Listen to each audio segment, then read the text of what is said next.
We will call this 8-2A tables of values because tables of values are only one section included in this section of chapter 8. So when I have a function, let's take y equals 3x minus 2, and I'm going to create a table of values.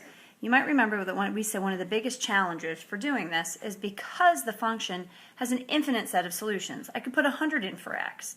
3 times 100 is 300, minus 2 is 298. But that wouldn't be practical to graph. So we often just go with 0, 1, 2. I'm going to throw in negative 1 just to show what happens when I put a negative into my function. So when I do 0 times 3, I get 0, minus 2 is negative 2. And 3 times 1 is 3, minus 2 is 1.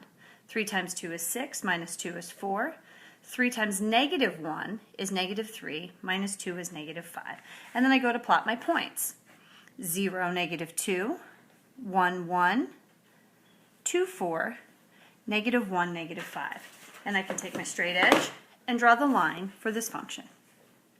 Y equals 3x minus 2. The second function I'll graph, just as a second example, is y equals negative 2x plus 4. Again, I'm going to create a table of values, x, y. I'm going to put in 0, 1, 2, negative 1, and this time I'm going to put in negative 1/2. So when I do 0 times negative 2, I get 0, plus 4 is 4.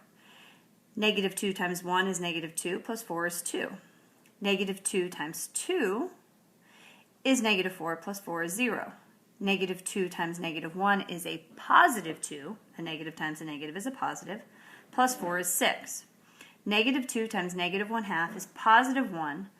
Plus 4 is 5. And again, I can plot these points. You see I've put some cheaters here. 0, 4, 1, 2, 2, 0, negative 1, 6, and negative 1/2, 5. Okay, so here is my line, boom, for that function. Notice negative 2x has a negative. It looks like it's going downhill. And my positive 3x has an uphill. Chose the values for x, calculated the values for y, and then these become ordered pairs. The table wasn't written this way, but that's exactly what they are. 0, negative 2, 1, 1, 2, 4, to graph a table of values.